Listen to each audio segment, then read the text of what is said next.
মিষ্টি খেতে কে না ভালোবাসে, সবাই কম বেশি মিষ্টি খেতে খুব ভালোবাসে। তো বাড়িতেই এরকম মিষ্টি বানিয়ে নিতে পারো তোমরাও। প্রথমে কিছুটা পরিমাণে দুধ জাল দিয়ে একটু ঘন করে নিয়েছি, তার মধ্যে দিয়ে দিয়েছি গুঁড়ো দুধ, নারকেল কোড়া, চালের গুঁড়ি, একটু মাখা সন্দেশ আর চিনি। ভালো মতো একদম শুকনো করে ক্ষীর মতো করে নিয়েছি।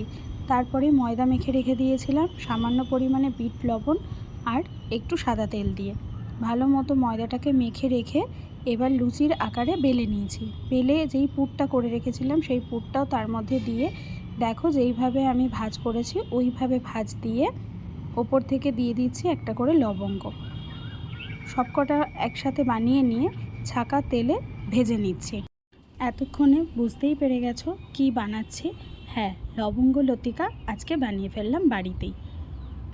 একদম গ্যাসের ফ্লেম লোতে রেখে, লো টু মিডিয়ামে রেখে সব মিষ্টিগুলোই ভেজে নেব।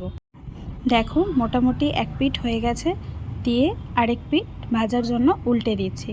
আরেক দিকে বসিয়ে দিয়েছি বেশ কিছুটা পরিমাণে চিনি আর সাথে জল দিয়ে মিষ্টির শিরাটা তৈরি করে নিয়েছি।